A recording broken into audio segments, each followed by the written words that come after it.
peut démarrer. Ouais. Salam alaikum, c'est Mohamed. Sabah al-khair, Assir Moutin. Tout d'abord, Sahaf Torkom, Sahasiemkom, et un grand bonjour à toute la communauté de Marseille. Et bon, l'Aïd, c'est bientôt fini, non? Normalement, si tout se passe bien, c'est dimanche prochain. Inch'Allah. Alors, bien entendu, l'émission d'aujourd'hui sera encore consacrée à un sujet d'actualité. Moi, je pense que la France, là, de plus en plus, à mon avis, hein, c'est comme un cheval en furie en ce qui concerne ces attaques sur l'Algérie qui ne cessent pas. Alors moi, ce que je voudrais dire, c'est quand la France accuse l'Algérie en oubliant ses propres privilèges. Chaque année, la France, elle commémore les crimes nazis, mais qu'en est-il des massacres coloniaux en Algérie? Est-ce qu'elle a oublié? Lorsqu'un des journalistes, Jean-Michel Apathy, il compare Oradour-sur-Glane aux exactions françaises, dans ce contexte particulièrement tendu, ben oui, il a déclenché une polémique parce qu'il a dit la vérité, ce n'est qu'une vérité. Face à cela, il y a l'offensive française qui l'attaque à Uadia. Mais du côté algérien, bien entendu, il y a eu des réactions. Ils veulent même faire maintenant, et je crois que c'est leur droit le plus absolu, faire une loi criminalisant la colonisation. Par exemple, le 13 février, c'est la date anniversaire du premier essai nucléaire français sur le territoire algérien, que les autorités du pays ont lancé l'examen à venir par le Parlement. Oui, parce qu'il faut qu'il y ait une criminalisation de cette colonisation et de parler de ces atrocités, non seulement qui ont eu avec les enfumades, etc., mais aussi avec les dégâts liés à ces explosions nucléaires qui se sont succédées de 1960 à 1966. Encore une fois, oui, il y a l'hypocrisie quand la France accuse l'Algérie en oubliant ses propres privilèges et en oubliant ses devoirs envers tous les enfants de sa République, au lieu de créer des ghettos sans aucune protection sociale et qui va faire naître, bien entendu, de la délinquance, de la dévastation et voire même de la drogue et la prostitution. Encore une fois, depuis octobre 2023, l'Algérie avait demandé des extraditions, surtout celle de Abdeslam Bouchouareb, qui était un ministre de l'Industrie sous la présidence d'Abdelaziz Bouteflika, qui a détourné des deniers publics et qui a trouvé refuge en France et que la France refuse, encore une fois, de l'extrader. Alors, moi, je dis, jusqu'à quand ça va durer? Vous savez, on prend encore, par exemple, à Alger, le jeudi 20 mars, il y avait l'Algérie qui dénonçait une absence totale de coopération avec Paris en matière d'entraide judiciaire, en matière d'entraide, comment dirais-je, pour le terrorisme, etc. Et là, il n'y a rien. Il n'y a rien qui se fait. Il y a même une hypocrisie diplomatique quand la France elle accuse l'Algérie en oubliant ses propres privilèges. Regardez les tensions qui ont été créées entre les deux pays, la France et l'Algérie. Pourquoi? Pourquoi? Alors que si vous voyez, par exemple, si l'Algérie voulait vraiment faire revendiquer ses droits et ses devoirs, on prend l'ambassade de France qui est sur 14 hectares sur les hauteurs d'Alger, et ce depuis plus de 60 ans, en payant un loyer qui est vraiment insignifiant. Oui, l'Algérie a enduré 132 ans de colonialisme. La France était à l'époque parmi les 5 premières forces militaires du monde. Sans avions, sans tanks, nous avons certes perdu sur le plan militaire, mais nous avons gagné sur le plan politique pour devenir un exemple de résilience, de courage exemplaire pour tous les peuples dominés, volés, violentés par l'Occident et ses forces impériales. Aujourd'hui, la France, elle ne veut pas voir qu'elle a une autre Algérie en face d'elle. Elle a une nation souveraine avec une population de 45 millions et cette population est très jalouse de son indépendance. Et bien entendu, son marché est ouvert, il est reconnu comme partenaire sérieux avec des pays comme la Chine, la Turquie, la Russie, les USA, etc. Donc l'exclusivité du marché que la France semblait acquis à jamais, ben, elle est en train de le perdre et bien évidemment, ça fait grincer des dents. C'est plus cette Algérie entre guillemets, post-colonial qu'il voulait établir. Bon, l'Algérie, c'est devenu un hub pour l'Afrique, c'est devenu un partenaire commercial et industriel très convoité, de par son marché, de par ses richesses et aussi de par son savoir, et cela au niveau mondial. En plus, au niveau du respect des droits de l'homme et de la défense des droits de l'homme, et à ce sujet, d'ailleurs, je voudrais avoir une petite pensée pour nos frères palestiniens qui, encore une fois, subissent les massacres de la soldatesque sioniste, avec l'aide notamment de la France et des États-Unis. Mais l'Algérie, au sein de l'UN, elle est en train de défendre, elle a obtenu un cessez-le-feu, certes, il n'a pas été respecté, mais encore une fois, notre diplomatie est là pour continuer à mettre notre pays sur la carte du concert des nations. Maintenant, la France, lorsqu'elle est partie, il faut l'avouer aussi, elle a laissé une cinquième colonne. Il est évident que le temps a dévoilé ces traîtres, tels que Daoud, Zawi, Sifawi. Et ces gens-là ne sont devenus que des mégaphones de leurs maîtres, les faisant aboyer comme des chiens au cou pelé. Oui, une de ces tops vient d'être jugée. Elle se croyait intouchable jusqu'à venir en Algérie avec un ordre de mission de Driancourt et du CRIF. Son nom, c'est Sansal Boualem. Et il a été passé devant le tribunal la semaine dernière. Le procureur a demandé 10 ans. Et on a vu tout simplement jusqu'à quel point Sansal, sous, entre guillemets, la liberté d'expression, en fait, n'était qu'une taupe de la France et un porte-parole du CRIF. Il rentre en Algérie, il a tout simplement oublié que même s'il était français depuis moins d'1 an, il était aussi algérien. Et l'Algérie est un pays souverain et doit se protéger de ce genre de personnes. Oui, l'Algérie de 2025 n'est plus celle de 1832, que la France, ne l'oublions pas, l'a envahie parce qu'elle voulait éviter de payer ses factures de grains. Encore une fois, on voit là la vénerie de la France par rapport à l'Algérie, et ce, depuis le début de cette histoire de grains qui n'ont pas été payés. Alors on va envahir le pays.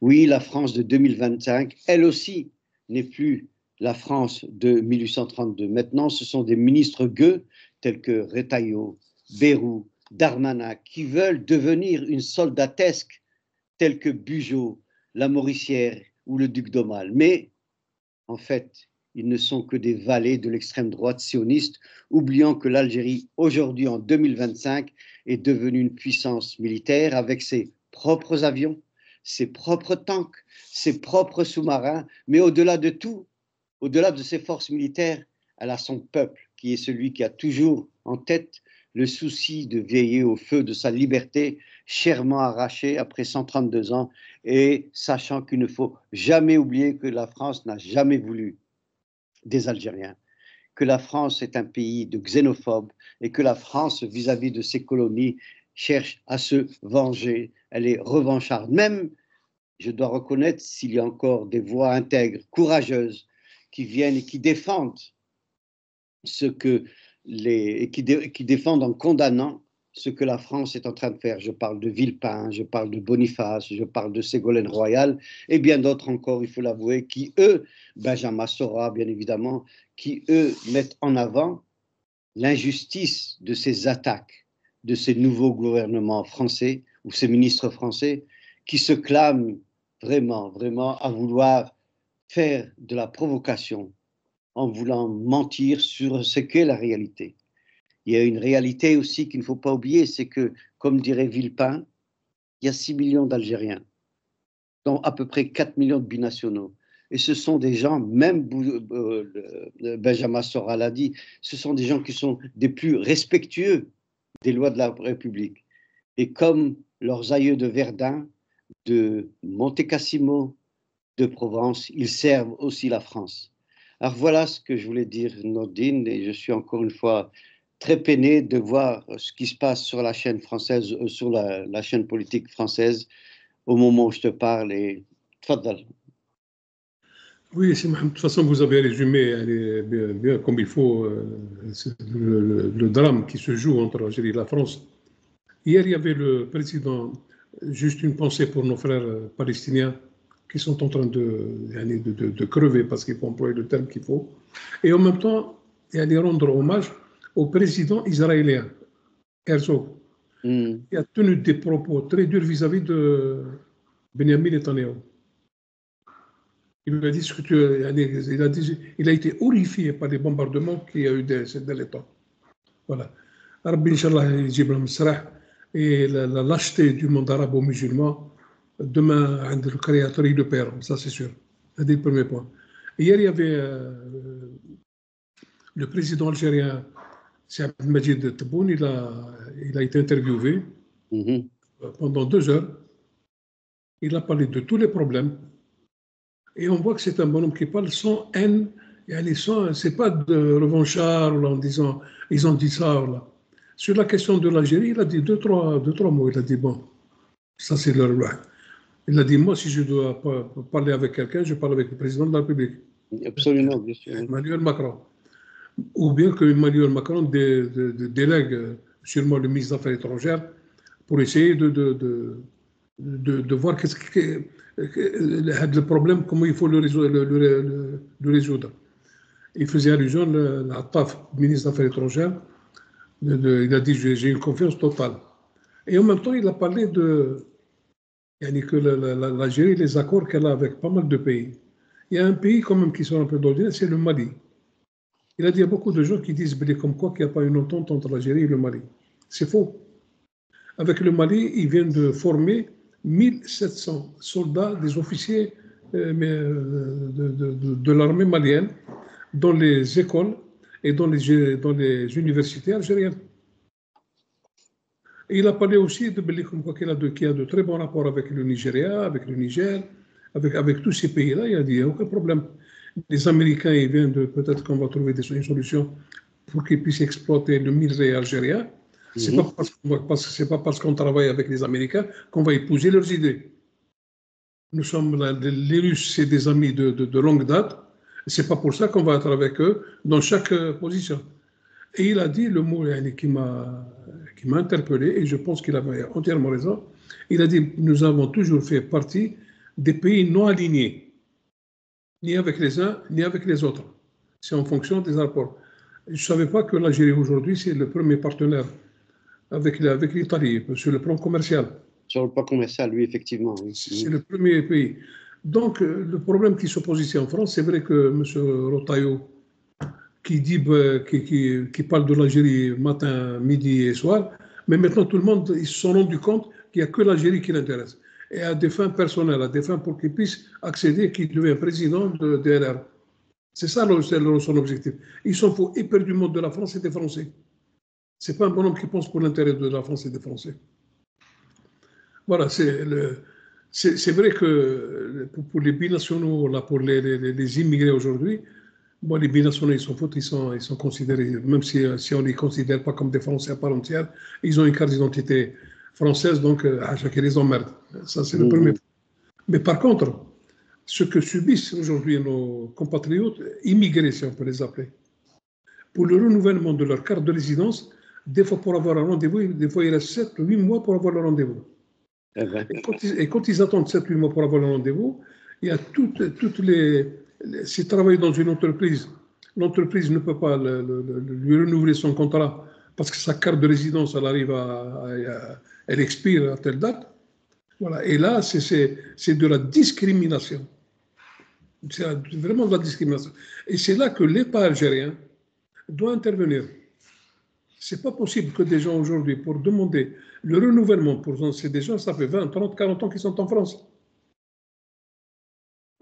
Et là, on perd tes profits, voilà. Il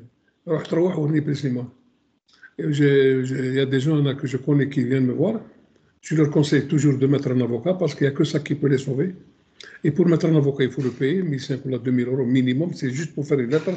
La préfecture, quand ils sont au courant que ce bonhomme, que cet immigré qui a sa carte de résidence pour la récupérer, qui a mis un avocat, elle a de suite, 2-3 mois après, on lui remet ça en titre de séjour. Donc, et autre chose aussi, moi je pense que le ministre de l'Intérieur a réussi quand même à montrer le véritable visage de certains politiques français. Et ça, c'est quelque chose de très important. Le deuxième point, ce qui se passe avec Michel Apathy, tout ça, il faut lui rendre un grand hommage. Qu'est-ce qu'il a fait? Il a ouvert le couvercle, et là, on est en train de voir les horaires qui se sont déroulés pendant la colonisation. Et ça, c'est quelque chose de très important. Voilà. Donc, il faut s'attendre que ces jours-ci, je pense, à mon avis, peut-être qu'il y aura une solution. Ben, On le, on le souhaite qu'il y aura une solution. Voilà. C'est Mohamed, si vous voulez ajouter quelque chose. Oui, bien sûr, on souhaite qu'il va y avoir cette solution, surtout lorsque je vois, par exemple, la réaction, et que tu as eu un mot, quand tu vois ce que le président Tebboune a dit, je crois que c'était avant-hier, c'est ça, hein, il a fait sa conférence de presse. Le président Al-Majid Tebboune, lui, il a affirmé que le contentieux entre l'Algérie et la France, et je crois qu'il a raison lorsqu'il dit ça, il a été créé de toutes pièces. Et ça, je reprends, si tu veux, la dépêche de l'APS qui dit, le président algérien qui dit que ça a été fait de toutes pièces et qu'il y a cette question avec tout le brouhaha, c'est la politique française autour d'un contentieux qu'il faut absolument essayer comment dirais-je, de résoudre. Et comme il dit, moi je garde comme unique point de repère le président Macron, et il dit la chose suivante, nous travaillons ensemble. Il y a, c'est vrai, un moment d'incompréhension, mais il reste le président de la République française et personnellement, tous ces problèmes doivent se régler avec lui, avec la personne qu'il délègue, en l'occurrence son ministre des Affaires étrangères. C'est ce que tu as dit aussi, tu as dit que Tebboune propose que ce soit résolu au niveau ministériel des Affaires étrangères et non pas avec le ministre de l'Intérieur Retailleau qui, lui, ne cherche, et je ne sais pas si tu es d'accord avec moi, tout ce qui fait ce bruit, c'est parce que, est-ce que vraiment il veut se présenter pour la présidence de son parti et c'est pour ça qu'il fait cette campagne? Non, il est candidat. Mmh. Il est candidat pour être président des Républicains. Mais en face de lui, il y a Wauquiez, qui sont en train de se tirer des balles de chacun à sa manière. Mais hier, il avait dit, moi, à chaque fois qu'on tient un meeting, les salles sont pleines. Et là, ça montre qu'il est imbu de sa personnalité. Et je vais dire quelque chose, peut-être qui va choquer les gens. Qui sont imbus de leur personnalité, dans l'histoire, il y en a beaucoup qui ont fait comme lui. Beaucoup qui ont fait comme lui, mais ils n'ont jamais réussi. Ils n'ont jamais réussi à faire quoi que ce soit. Il n'y a que ça qui l'intéresse, il n'y a rien d'autre. C'est Mohamed. Il veut être président des Républicains, en sachant qu'il va faire qu'il souhaite que Marine Le Pen ne peut pas se présenter le 31 mars, elle aura le verdict. Peut-être qu'elle n'aura plus la possibilité d'être présente pour être président de la République française. Le 31 mars, elle aura une décision de la justice. Et c'est pour ça que lui, il joue cette carte. Du moment que Marine Le Pen ne peut pas se présenter, la droite et l'extrême droite, ils n'ont pas préparé un futur candidat à la présidence française. Ils ne sont pas encore prêts. Ils vont mettre qui? Donc oui, il est en train de jouer sur ça. Et j'en suis persuadé que le 31 mars, si Marine Le Pen sera inéligible, ça va faire le jeu de l'Ontario. Ça, c'est plus que sûr. Il n'y a pas autre chose. Il n'y a que ça qui l'intéresse. Et moi, je souhaite que Marine Le Pen, qu'elle puisse se présenter aux élections présidentielles. Si elle décide de se présenter aux élections présidentielles, Ontario, je ne veux même pas, tellement que ce bonhomme-là, je ne voudrais même pas le voir. Même son nom, à chaque fois, je l'écorche. Mais justement, tu parles des élections, puis je crois qu'on en avait parlé déjà avant. Il y a entre 5 et 6 millions de binationaux d'origine algérienne. Ça représente à peu près 3 ou 4 millions de votants. Donc, il y a un potentiel, sachant, et ça, je crois que toi, tu en as déjà parlé, que les élections se font toujours avec 1, 2, voire peut-être même 3% en France. Comment se fait-il qu'ils ne prennent pas conscience au lieu d'essayer de prendre 99% de ces Algériens, enfin de ces Français d'origine algérienne qui vivent en France et qui respectent la République, qui sont aussi des, comment dirais-je, des apports économiques pour la société française, parce que c'est leur société. Comment ils peuvent ignorer ça? Et ils s'accrochent à insulter. Est-ce que ça, c'est de bons calculs politiques? Ils n'ont pas compris que, au lieu de taper sur ces Français d'origine algérienne, ça pourrait être aussi ces gens-là qui vont leur faire gagner les élections? Non, le problème des élections, c'est ils savent que les hommes politiques, moi j'ai depuis pas mal d'années en France et j'ai vu comment ça se... Eux, ils commencent à taper fort sur les plus faibles qui ne peuvent pas se défendre. Mais quand, par exemple, 2-3 mois des élections, ils vont changer complètement de langage. Et là, je vous fais le pari, c'est Mohamed, que 2-3 mois avant les élections présidentielles de 2027, il y aura beaucoup de futurs candidats qui sont obligés de passer par Alger. Et ils sont obligés de descendre en Algérie pour dire, voilà, il faut que vous nous aidiez pour qu'on puisse accéder à la présidence de la République française. Ça, c'est plus... Ils tapent fort. Et après, ils sont obligés de revenir à ça, c'est plus que sûr. Mais Hoa, moi j'en suis persuadé qu'il ne sera jamais président de la République française. Ça, c'est. Et Benjamin Stora, il est passé hier ou avant-hier à la télévision française, et il a dit lui-même, ça y en a marre. Le matin, l'Algérie, l'après-midi, l'Algérie, le soir, l'Algérie, et on mélange des influenceurs, les gens qui doivent quitter le territoire, et tellement qu'il a mélangé les Algériens aujourd'hui, ils sont à bout. Ils ne peuvent plus accepter le dictat. C'est pour ça que pour le 31 mars, on aura une réponse déjà si Marine Le Pen va être éligible pour qu'elle puisse se présenter à l'élection présidentielle. Sinon, elle va être inéligible. Ça, c'est plus que sûr. Si elle va être inéligible, déjà, il va y avoir une guerre de succession au niveau du Rassemblement national. Ça, c'est plus que sûr. Et il est en train de jouer sur ça. Il est en train de jouer sur ça. Mais moi, j'en suis persuadé qu'il ne sera jamais président de la République française. Ça, c'est plus que sûr. Tfadal, Si Mohamed. Ben, moi, encore une fois, à chaque fois, je soulève. L'électorat français, c'est quand même 30% qui votent pour l'extrême droite. Et c'est ça qui maintient.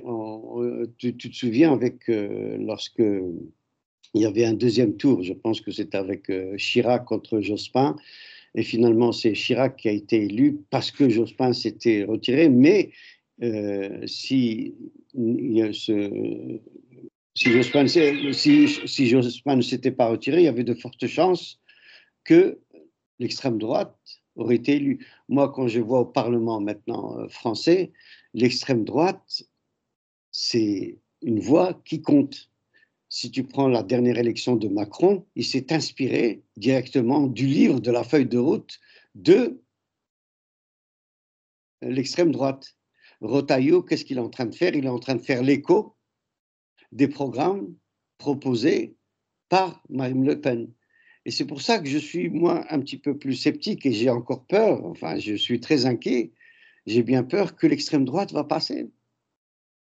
Et c'est pour ça que je reviens aux 4 ou 5 millions de binationaux qui vivent en France, qu'il faudrait qu'il y ait un éveil au sein de cette communauté pour aller aux urnes, voire même mettre leur propre candidat pour éviter le risque de se retrouver avec l'extrême droite au pouvoir.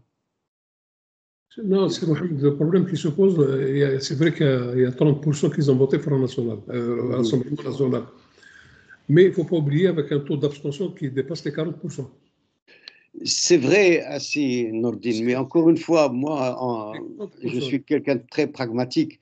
Je ne peux pas baser, si tu veux, mes projections électorales en disant qu'il y a 40% qui n'ont pas voté. Moi, je dirais même que c'est eux que je dois blâmer pour le succès de l'extrême droite parce qu'ils n'ont pas été votés. Et c'est pour ça que, de toute façon, le 31 mars, on aura il va y avoir une nouvelle image de l'élection présidentielle française, ça c'est sûr et certain. Donc là, sachant que Marine Le Pen, elle ne sera plus éligible. Mais est-ce que c'est sûr, ça? Le 31 mars, on aura la réponse. Mhm. Le jugement, il sera rendu le 31 mars. Et est-ce que la France, et là je te pose la question, est-ce que la France peut se permettre d'ignorer un représentant politique qui représente pratiquement, elle a peut-être, disons, 20%, peut-être elle n'a pas toutes les voix, mais au moins 20% de l'électorat français et 90% de l'électorat de l'extrême droite. Tu crois qu'ils vont avoir le courage de lui interdire de se présenter? Non, et là, ils le feront. Ça, c'est la justice qui décide, c'est Mohamed. C'est la justice, c'est pas ni Macron, ni quoi que ce soit. Ils ne vont pas s'ingérer dans des affaires judiciaires. Il ne faut pas oublier qu'elle a été poursuivie pour des faits graves. Ce n'est pas des simples faits, avec des preuves, avec des... Et c'est pour Oui, ça que c'est une affaire, c'est la justice qui va décider. Si la justice, elle décide qu'elle ne peut pas se présenter, ils le feront. Ils ne vont pas mettre des gants en disant ah, non, non, non, ça c'est sûr. Et si demain elle ne se présente pas, c'est vrai que ça va faire un séisme hein, sur le plan politique. En France, ça c'est sûr. C'est un peu ça, hein, surtout le timing. Elle, d'ailleurs, son argument principal, c'est quoi? Ils disent, mais pourquoi maintenant? Ça fait des années que ça dure, cette histoire. Non, mais c'est parce que ça c'est arrivé à... La justice, elle est longue, des fois 10-15 ans, mais c'est arrivé à son tour. Elle est passée, je crois, au mois de janvier. Oui. Et là, il va y avoir un délibéré, et il y aura le 31 mars, ou bien elle va bénéficier qu'elle ne sera pas inéligible, sinon c'est fini. La justice, elle est... Jusqu'à présent, en France, la justice, elle est souveraine. Voilà, quelle que soit la personne qui se présente devant elle. La preuve, il y a pas mal de ministres qui ont été mis en prison, il y a pas mal de députés qui ont été mis en prison. Donc, je ne pense pas que la justice, si demain ils savent qu'elle a commis des fautes graves, qu'ils vont lui dire ah non, parce que vous représentez 20-25%, ce n'est pas leur souci. Leurs soucis, ils sont là pour rendre la justice à qui que ce soit. C'est pour ça qu'il faut attendre le 31 mars pour savoir. Et si le 31 mars, elle n'est pas éligible, ça c'est sûr et certain qu'un Rotaillot, et là il va doubler il va être comme un fou. Parce que si pour lui, voilà, j'ai une chance, peut-être que le Rassemblement national va faire appel à lui, ils vont faire ils peuvent même s'arranger avec les Républicains. Il y en a une coopération entre les partis. Mais il ne faut pas oublier à gauche aussi. À la gauche, il y a pas mal de pays. Il y a les socialistes, il y a les écologistes, il y a sur le plan politique, la gauche française, pour moi, elle n'existe pratiquement plus, sauf Mélenchon. Le reste, maintenant, il est inexistant, le Parti socialiste sur la scène politique. Enfin, ça, c'est mon avis personnel, vu ça de l'extérieur. Toi, tu es sur place, mais je ne vois pas en quoi il va y avoir une ressuscitation du Parti socialiste. Ils n'ont aucun leader en ce moment. Ils ne s'entendent pas entre eux, ils sont en train de se bouffer le nez. C'est Mohamed, ils vont se mettre d'accord. Il y a les élections municipales en 2026, l'année prochaine. OK. Mélenchon, il est dans toutes les circonscriptions de France. Ils sont obligés de négocier avec lui parce que les socialistes, ils n'ont pas quitté le pouvoir. Ils sont tout le temps avec eux. Il ne faut pas croire qu'il n'y a plus rien. C'est vrai, c'est le problème palestinien, israélo-palestinien, qui a créé, je dirais, la coupure entre Mélenchon et le Parti socialiste. Mais demain, aux élections municipales, c'est sûr et certain qu'ils vont s'arranger. Toi, tu prends ça, moi, je prends ça. Ça, c'est plus que sûr. Il ne faut pas oublier que aux élections législatives, ils sont sortis, c'est le premier parti de l'opposition, avant le Front National. Donc, ils sont obligés, les socialistes sont condamnés, s'ils n'ont pas avec eux les écologistes et les Mélenchon et les communistes, ils seront balayés. C'est Mélenchon qui les a fait sortir du brouillard. Ils représentaient 3 à 4, 5%, pas plus. C'est lui qui leur a donné cette possibilité. Voilà. Et c'est vrai qu'il a créé un parti. Mais j'en suis persuadé que les élections municipales de l'année prochaine, ils vont s'entendre. Ça, c'est sûr. Ça, c'est la politique. Ça, c'est... Bon, il y a des moments où ils se mangent le poids et la rate, il y a des moments où ils sont obligés de se... Ça, j'en suis persuadé qu'il faut... Mais le plus grave, c'est que si demain Marine Le Pen n'est pas éligible, Rotario, il va essayer de faire le maximum. Déjà qu'il utilise les termes de l'extrême droite, Ah ben oui, Dernièrement, il devait être invité par le recteur de la mosquée de Paris, comme ils le font chaque année. il n'a pas été. Mais il a décliné l'invitation, mais le ministre des Affaires étrangères était présent. Il était présent, oui. Là, justement, pour revenir un petit peu à ce sujet que l'on dévoile aujourd'hui, qu'est-ce que tu penses que ce refus, d'un côté, d'extrader un ex-ministre algérien, Bouchouel, parce que c'est un corrompu, etc., les Français le gardent, ils le protègent même parce il y a eu plusieurs demandes qui ont été faites depuis plusieurs années et ça a été toujours refusé. Puis d'un autre côté, ils veulent protéger un gars comme Sansal qui a été reconnu au tribunal il y a quelques jours comme quoi effectivement il servait des intérêts qui mettaient la sécurité nationale algérienne en place. Mais alors comment veux-tu maintenant que moi je crois d'abord en cette justice française, comment je peux croire que ça va s'arranger parce qu'il y a une tension qui est énorme malgré la dernière déclaration de Tebboune qui vraiment veut lui faire cesser ces tensions et qu'on a ce genre de choses et puis bon bien sûr toutes ces insultes de Retailleau comme quoi il va avoir une réponse, comment il a dit ça, une réponse graduée, je ne sais plus exactement quel terme il a utilisé, mais c'était de menaces. Est-ce qu'il n'a pas honte de ce double langage, refuser d'extrader un corrompu algérien et d'un autre côté en voulant faire des OQTF avec toute la racaille qui puisse exister sur Terre pour les renvoyer en Algérie? C'est quoi ce langage? C'est Mohamed, est-ce que Boucher est de quelle nationalité? Ça, je ne peux pas dire, mais je crois qu'il est français. De toute façon, on voit il vient d'une famille de Harki, hein, c'est le fils de Caïd. C'est des Français. La France Je ne peux pas dire s'il est français ou pas, hein, je ne suis pas sûr de ça. Mais je pense que les autorités algériennes doivent le savoir. Ben, si les, comment dirais-je, les autorités françaises, ils auraient dû le déclarer au lieu de refuser tout simplement d'extrader. C'est pour ça que les juges n'ont pas donné l'autorisation pour l'extrader en Algérie. Parce que d'après ce que j'ai lu dans les articles qu'il y avait. Est-ce qu'on s'est un jour, on s'est dit, est-ce qu'il est français ou pas?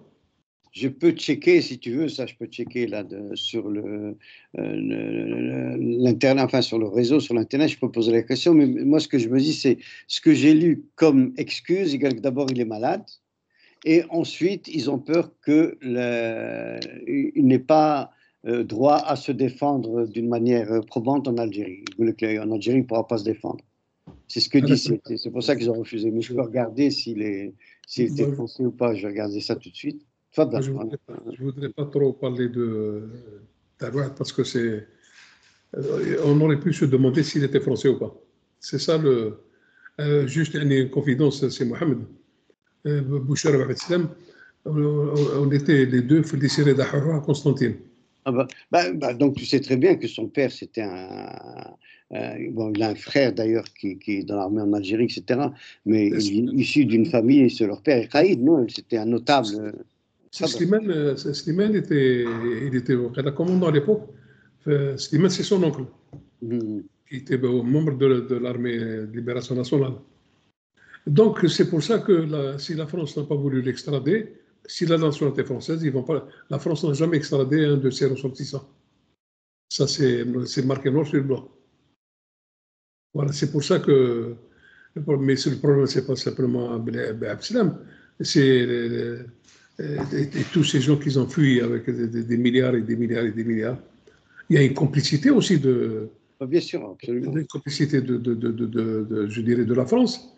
Vous allez aujourd'hui en France, vous allez déposer 2 000 €.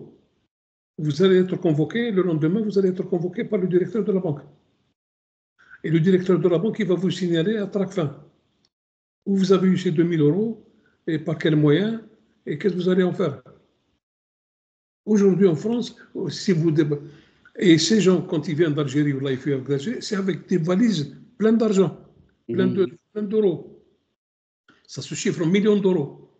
Et là, quand ils vont à la banque ne leur demande pas d'où ils ont eu cet argent. Donc la complicité, elle est énorme. Là, je viens pour confirmer aussi ce qu'on se posait comme. Il n'est pas français, hein. Hein? Il n'est pas français, Abdeslam Bouchouareb. Il n'a pas la nationalité française. Il est un réfugié en France, en tant que réfugié politique, mais il n'est pas français. Donc, si tu veux, normalement, eu égard à l'entente et aux accords qu'il y a eu avec les Français qui ont été signés, quand il y avait des corruptions, normalement, ils devraient les extrader. Mais bon, lui, il passe au travers des filets, encore une fois. C'est pour ça que la justice française, c'est toujours à géométrie variable. Bon, que lorsqu'il était ministre, il était très, très proche des Français. Enfin.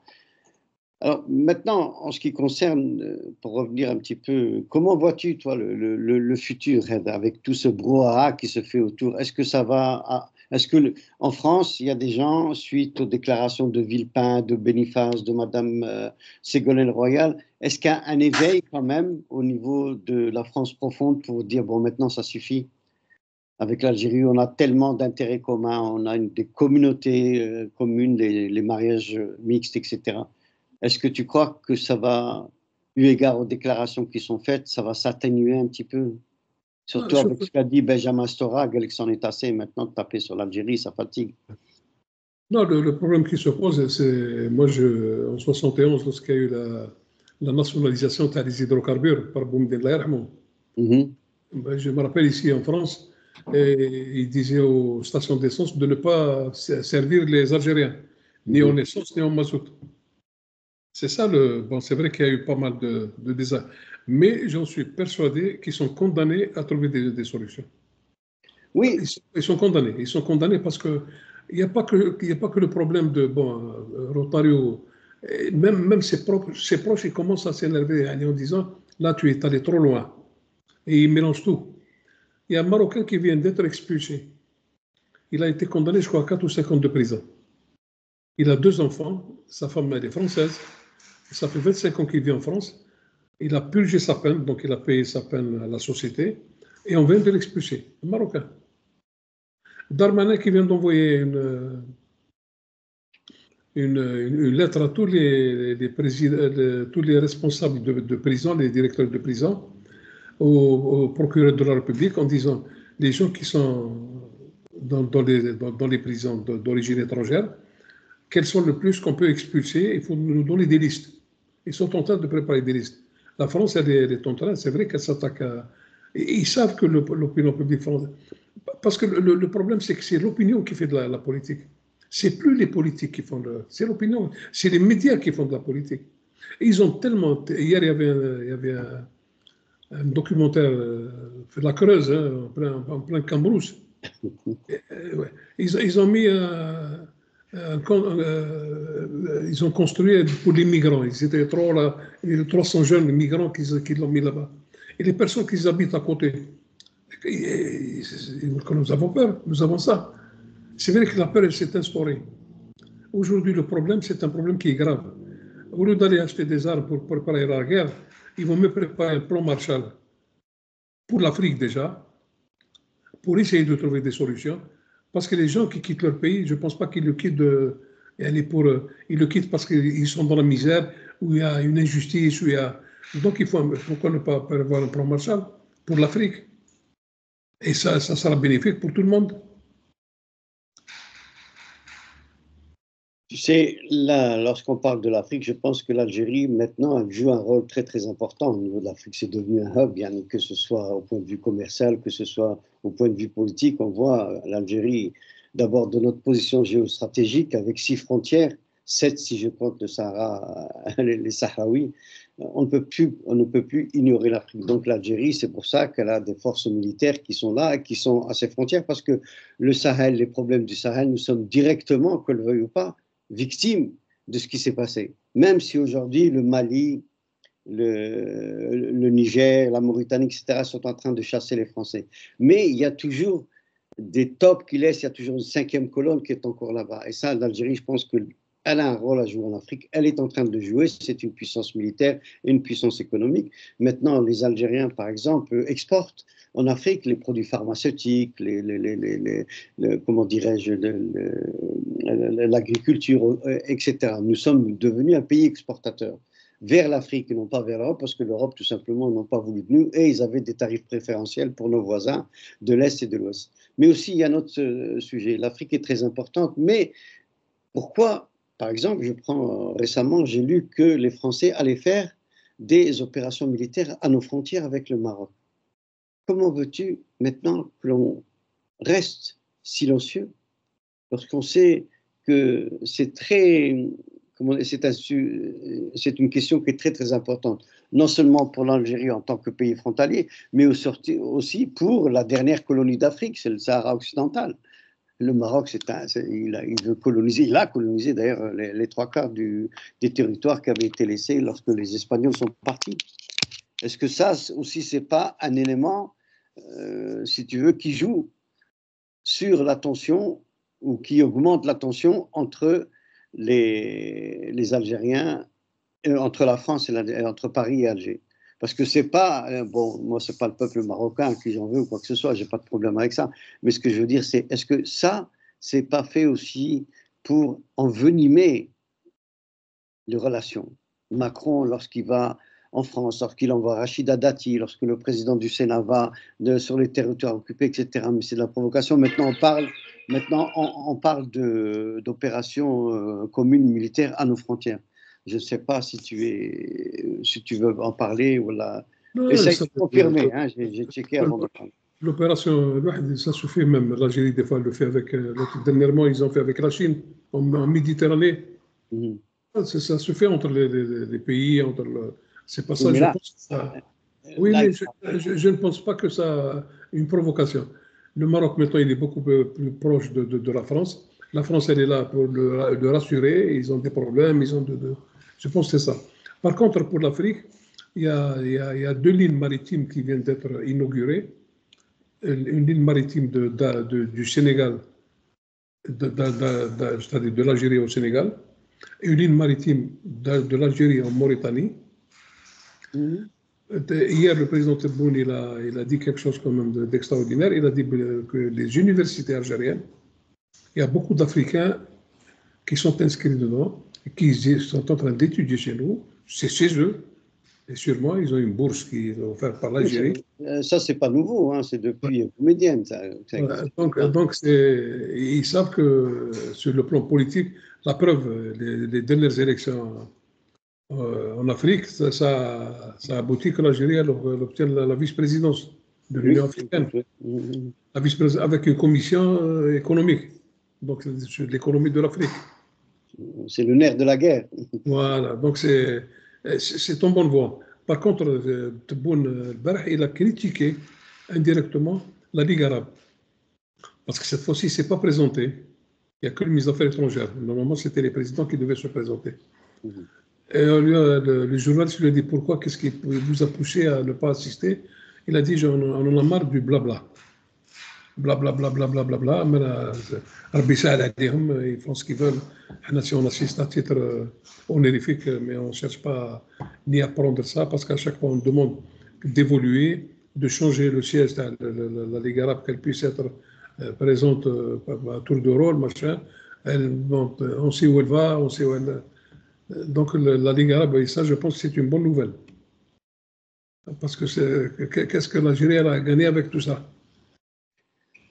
Moi, je suis pour, encore une fois, même pas seulement pour la Ligue arabe, mais je prends mes voisins tunisiens, marocains, libyens, moi je suis pour une ouverture économique.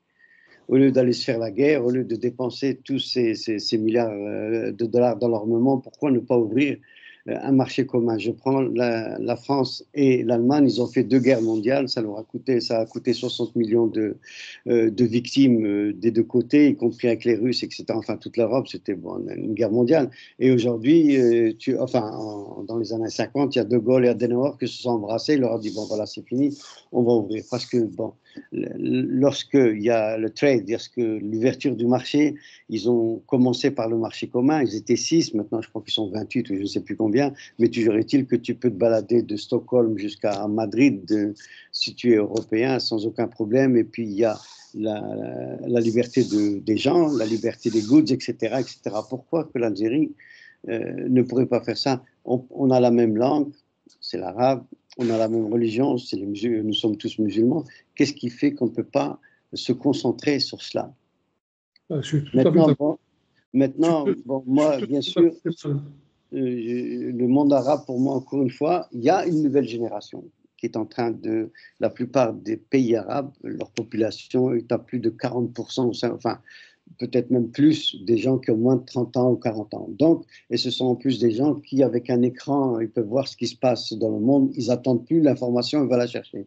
Est-ce qu'il ne va pas y avoir un éveil aussi? Moi, c'est ce que enfin, j'aimerais que ça se fasse, d'avoir cette ouverture avec tous les pays arabes. Bon, maintenant, évidemment, c'est pas facile. On voit ce qui s'est passé avec le Abraham Accord, avec de Trump, lorsqu'il a les pays arabes, il y avait quoi? Il y avait le Qatar, il y avait le Maroc, il y avait Bahreïn et un autre, j'ai oublié, et qui ont reconnu que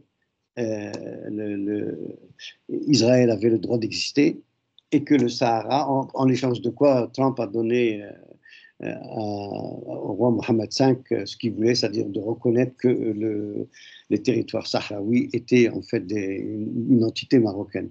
Mais je pense qu'encore une fois, dans le monde arabe, il va y avoir un éveil, parce que la plupart, encore d'il y a quelques années, ou même aujourd'hui, si tu prends 50% des dirigeants dans les pays arabes, ce sont des dictatures, et qui sont financés par qui? Ils sont financés par l'Occident, notamment les États-Unis.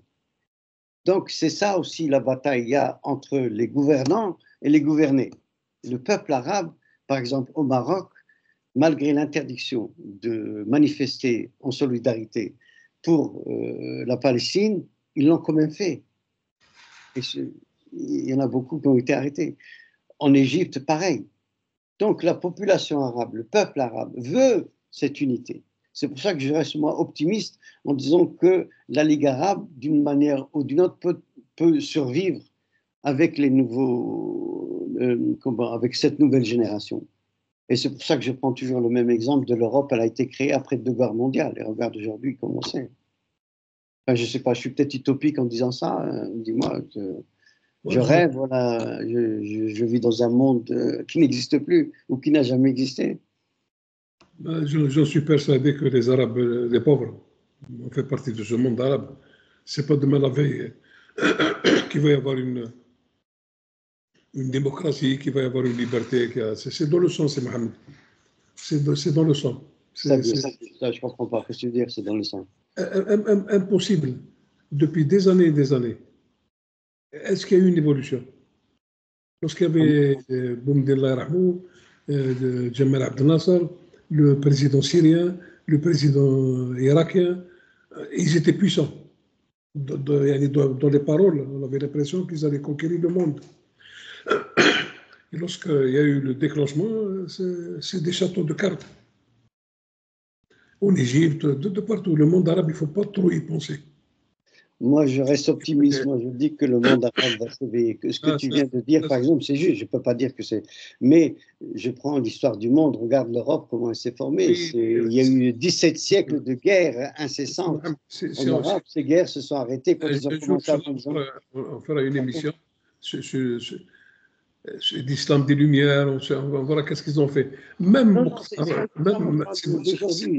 parle d'aujourd'hui. Mais ça vient de loin. Même Haroun Rachid, qui était quand même connu et tout ça, il avait un double langage. Quand il voyait par exemple les savants, il leur a un peu léché la patte, et dès qu'il tourne le dos, il leur coupe la tête. Oui, mais est-ce que ça, encore une fois, c'est pas propre aux Arabes? Et quand on voit le Tarq ibn Ziyad, celui quand même qui a... Grâce à lui, les Arabes, ils sont restés 7 siècles. Non, c'est pas grâce à lui, il ne faut pas dire ça, c'est pas grâce à lui. Il a participé. Non, là, je ne suis pas d'accord. Il a participé, mais comment il a participé, c'était un général, c'est pas lui qui a fait, qui a créé, si tu veux, cette Andalousie qui était responsable pendant des siècles. Pas exagéré non plus. Et d'ailleurs, où est-ce qu'il est mort? Tu parles de lui, est-ce qu'il n'est pas mort en Algérie? Il est mort en Syrie. Bon. En Syrie, comme mendiant. Oui, c'est juste donc bon. La mosquée de l'Atmania. Il est mort là-bas. C'est ça le Ibn Khaldoun. S'il n'a pas fait, on lui couper la tête. Non, mais c'est-à-dire de la Ligue arabe, sincèrement, faire des accords, c'est tout à fait normal. C'est des États, il parce qu'il y a des peuples entre tous ces pays-là, mais pour que ça soit vraiment, pour que les peuples doivent être émancipés, tout ça, peut-être que ça viendra. On ne sera pas là, mais ça viendra. Moi, je prends l'Europe, tu prends Charlemagne, l'Europe n'a pas cessé de s'entretuer pendant 17 siècles. Elle a commencé à s'arrêter quand ils ont créé les empires coloniaux.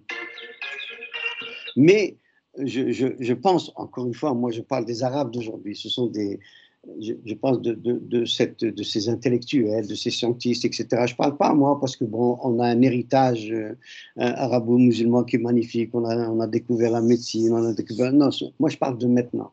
Je prends par exemple à Silicon Valley aux États-Unis. Tu as nombre d'Arabes qui sont là-bas. Ici aux États-Unis, tu prends en France, par exemple, on prend la médecine, on prend l'Institut Pasteur. Donc, il y a quand même une floraison des gens qui peuvent retourner dans leur pays et faire en sorte qu'il y ait une ouverture et de faire comprendre, bon, il faut cesser en tout cas, peut-être pas de parler de nos différences, non, parce qu'on aura toujours, mais au moins se mettre d'accord, on a le même langage, etc., etc., etc. Et on est un marché quand même de 500 à 600 millions. Ça porte quand même.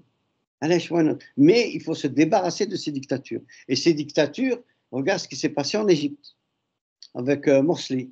Il était professeur en Californie, on le ramène pour calmer les esprits après Moubarak, etc. Et finalement, Mskin, on l'a presque tué en le mettant en prison, puis on a créé tous les problèmes possibles et imaginables durant sa présidence, par exemple couper l'électricité, etc. Alors qu'avant que lui ne vienne, tout était bien. Et c'est ça, moi, que je suis en train de dénoncer. Il ne faut pas oublier les influences extérieures qui ont beaucoup plus de force sur la... Et c'est des dictateurs, il faut les enlever. Comme moi, la France, on me parle des droits de l'homme, qu'elle commence à faire ses devoirs, comme je disais tout à l'heure, en tant que république, et arrêter de ghettotiser, faire du 93, du 92, du 78, etc. Tu les as ghettotisés, puis ça fait des nids de la délinquance. Et ça, je pense, pour revenir, et ça, je sais que bon, moi, j'ai peut-être une idée, ou je suis peut-être un utopique, je pense que le monde arabe, il a tout pour réussir. Oublions la politique, il faut faire le trade, faire du commerce. Sauf, moi, je prends les Marocains, je prends les Tunisiens, mais moi, je voudrais qu'on vive avec les Marocains et les Tunisiens, au point de vue agriculture, au point de vue industrie, au point de vue pêche, etc. Allez, Chana, je vais aller dépenser des millions sur des armements pour justement faire la guerre, il n'y a pas d'autre mot, ou des futures guerres, au lieu d'investir sur l'éducation des enfants, sur comment dirais-je, l'élévation spirituelle de ces pays-là pour qu'ils deviennent indépendants. C'est bon, je suis peut-être un utopique, mais j'ai la ferme conviction que si seulement on leur foutait la paix, ça pourrait se passer. Regarde Mohamed Ben Salman. Oui, d'où il vient. Qu'est-ce qu'il a fait de l'Arabie Saoudite ces 3 ou 4 dernières années? Il a ouvert son pays. Alors que c'était un pays, moi je pensais que bon, j'ai vécu en Arabie Saoudite, hein, je pensais que c'était ils allaient retourner dans l'obscurantisme. Ben non. Mais c'est des paliers. Alors pourquoi ça ne pourrait pas se faire dans les pays arabes si l'Arabie Saoudite en est arrivée là? Moi je ne vais pas parler des talibans, voilà, c'est même pas je veux dire, ça n'a rien à voir avec le monde arabe en lui-même. Le monde arabe, c'est quand même des gens, les Arabes en général, en tout cas je parle, qui ont une éducation, qui ont une histoire, qui ont un héritage historique, et ça, on peut le refaire sortir, mais d'une manière très intelligente, pas en se faisant la guerre. C'est tout. Enfin, je ne sais pas, peut-être que je m'égare du sujet d'aujourd'hui, mais je suis quelqu'un d'optimiste de ce côté-là. Pour Morsi, il est mort en prison et je crois que même son fils est mort en prison aussi. Je ne pourrais pas te dire, je ne sais pas, je peux vérifier si tu veux. Il ne faut pas oublier qu'il y avait des fidèles qui sont tombés dans une mosquée. Il y a eu dans les 800 morts dans la mosquée. Bien sûr, oui, ça je comprends. Ce qu'ils ont subi. Voilà. Et ce qu'ils continuent à subir aujourd'hui, hein, c'est pas... Moi, je souhaite, peut-être, que le monde arabo-musulman, même pour le problème de la Palestine, c'est Mohamed, le problème de la Palestine. Est-ce que c'est concevable? L'Égypte, c'est l'un des plus grands pays d'Arabes. Il y a peut-être 200 millions. Si demain l'Égypte, simplement, elle élève un peu la voix, en disant basta maintenant, Wallah il-Adim, ça va s'arrêter. Le seul point de passage où on doit donner de la nourriture pour que les gens y vivent, c'est Philadelphie passager. Ils peuvent le faire passer par l'Égypte. Comment tu veux crever devant toi? Me dire, On nous parle comme quoi l'Indonésie, c'est l'un des plus grands pays arabo-musulmans. Qu'est-ce qu'il a fait pour la Palestine? La Malaisie, c'est parmi l'un des pays les plus riches de la planète. Qu'est-ce qu'ils ont fait pour la Palestine? Et ces gens-là, si demain, un pays comme l'Indonésie, il élève un peu simplement la voix.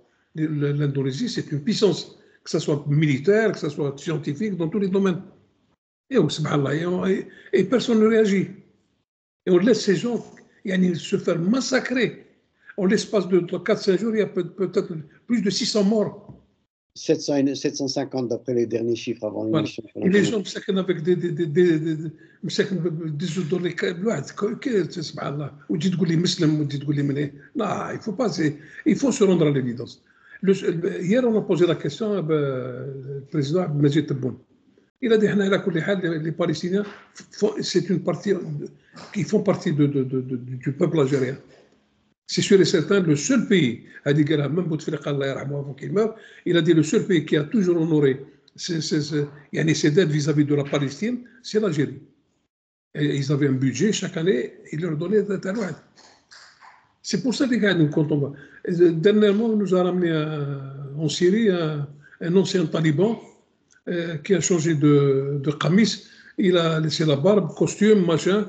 Et l'Occident qui court pour lui serrer la main, il ne serre pas la main à la ministre des Affaires étrangères allemande, il n'a pas voulu lui serrer la main.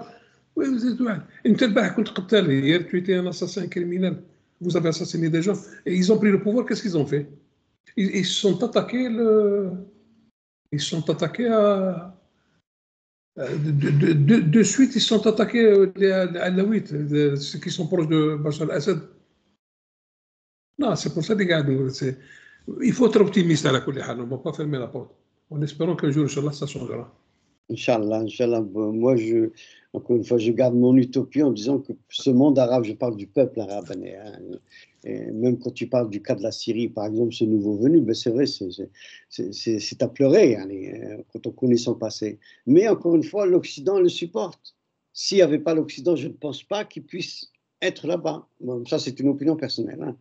C'est comme les talibans. Les talibans, il ne faut pas oublier que c'était l'Occident qui les a aidés au début. Hein. C'est pas.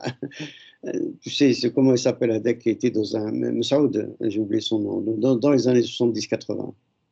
Là, il a fait le lycée français. C'était un grand combattant, mais c'était un taliban. Tu te souviens là